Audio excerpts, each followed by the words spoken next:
Assalamualaikum warahmatullahi wabarakatuh. Perkenalkan, nama saya Yesefina Purnamasari dari kelas 5C Prodi BISD dengan NIM 14662622160. Saya dari anggota kelompok 5. Di sini saya akan menjelaskan materi tentang analisis kurikulum, yaitu tentang kurikulum 1984 dan 1994. Baik, langsung saja pada pembahasan materi kita yang pertama, yaitu tentang kurikulum 1984. Yang pertama yaitu sejarah kurikulum 1984 di Indonesia.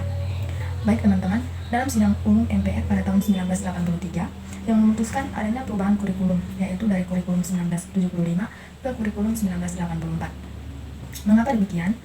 Karena kurikulum 1975 pada saat itu dianggap tidak mampu lagi untuk memenuhi kebutuhan masyarakat dan tuntutan ilmu pengetahuan dan teknologi.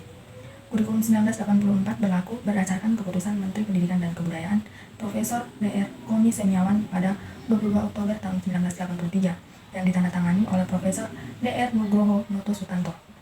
Adapun dasar-dasar perubahan kurikulum 1975 ke kurikulum 1984 diantaranya yang pertama, terdapat beberapa unsur dalam GBHN 1983 yang belum tertampung ke dalam kurikulum pendidikan dasar dan menengah. Yang kedua yaitu terdapat ketidakserasian antara materi kurikulum berbagai bidang studi dengan kemampuan anak didik. Yang ketiga, terdapat kesenjangan antara program kurikulum dan pelaksanaan di sekolah. Yang keempat, terlalu padatnya isi kurikulum yang harus diajarkan hampir di setiap jenjang. Yang kelima, pelaksanaan pendidikan sejarah perjuangan bangsa atau disebut dengan PSPB sebagai bidang pendidikan yang berdiri sendiri melalui tingkat kanak-kanak sampai sekolah menengah tingkat atas termasuk pendidikan luar sekolah. Dasar yang keenam yaitu pengadaan program studi baru seperti di SMA untuk memenuhi kebutuhan perkembangan lapangan kerja. Adapun ciri-ciri dari kurikulum 1984 yang pertama yaitu berorientasi kepada tujuan instruksional, yang mana didasari pada pandangan bahwa pemberian pengalaman belajar kepada siswa dalam waktu belajar yang sangat terbatas di sekolah harus benar-benar fungsional dan efektif. Ciri-ciri yang kedua yaitu pendekatan pengajaran dalam kurikulum 1984 berpusat pada anak didik melalui cara belajar siswa aktif atau disebut CBSA. Nah, yang dimaksud dengan CBSA atau cara belajar siswa aktif adalah pendekatan pembelajaran yang menekankan keterlibatan aktif siswa dalam proses belajar, yang mana proses belajar mengajar dilaksanakan dengan lebih banyak mengacu kepada bagaimana peserta didik belajar selain apa yang mereka pelajari. Ciri-ciri yang ketiga yaitu materi pelajaran dikemas dengan menggunakan pendekatan spiral. Nah, yang dimaksud dengan pendekatan spiral di sini adalah pendekatan yang digunakan dalam pengemasan bahan ajar berdasarkan kedalaman dan keluasan materi pelajaran, yaitu semakin tinggi kelas dan jenjang sekolah, maka semakin dalam dan luas materi pelajaran yang diberikan. Ciri yang keempat yaitu menanamkan pengertian terlebih dahulu sebelum diberikan latihan. Artinya teman-teman, konsep-konsep yang dipelajari siswa harus didasarkan kepada pengertian, baru kemudian diberikan latihan setelah siswa mengerti. Nah, untuk menunjang pemahaman siswa, maka digunakanlah alat peraga sebagai media untuk membantu siswa memahami konsep yang dipelajarinya.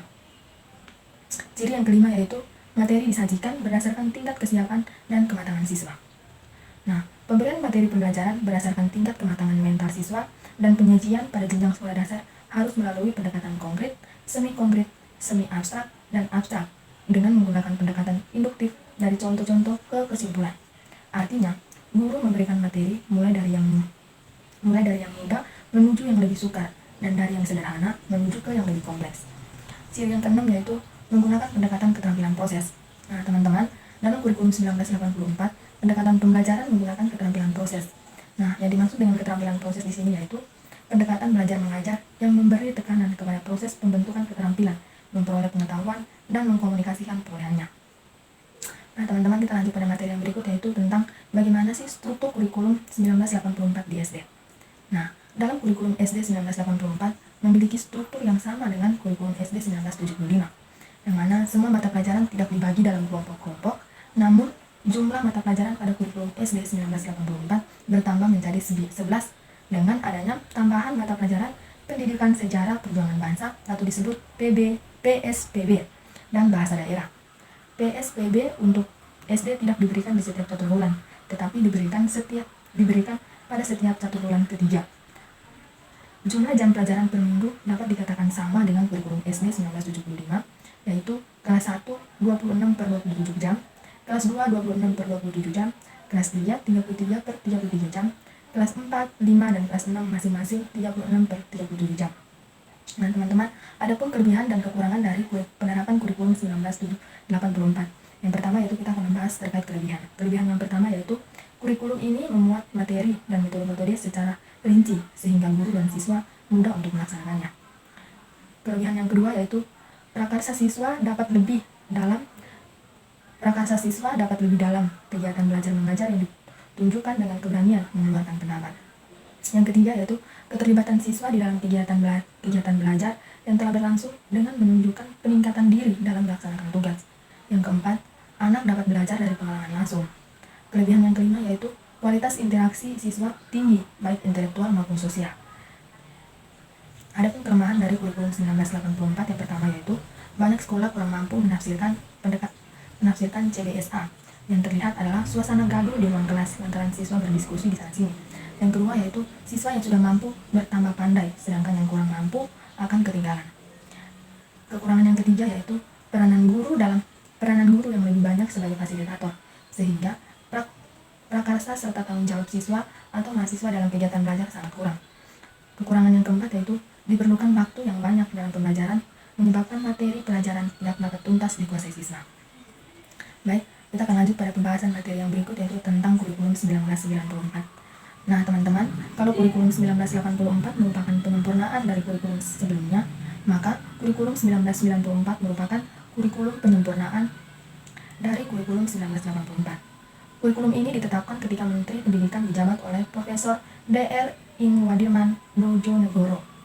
Kurikulum 1994 dibuat sebagai penyempurnaan kurikulum 1984 dan dilaksanakan sesuai dengan Undang-Undang Nomor 2 Tahun 1989 tentang Sistem Pendidikan Nasional. Hal ini berdampak pada sistem pembagian waktu pelajaran, yang mana pada kurikulum ini sistem semester diubah menjadi ke sistem 1 bulan. Artinya, dalam kurikulum ini tahun ajaran dibagi menjadi 3 catur bulan, dengan setiap catur bulan berlangsung sekitar 4 bulan. Adapun ciri-ciri dari kurikulum 1994 yang pertama yaitu pembagian tahapan pembelajaran di sekolah dengan sistem 1 bulan. Ciri yang kedua yaitu pembelajaran di sekolah lebih menekankan materi pelajaran yang cukup padat. Ciri yang ketiga, kurikulum 1994 bersifat populis, yang mana memperlakukan satu sistem kurikulum untuk semua siswa di seluruh Indonesia.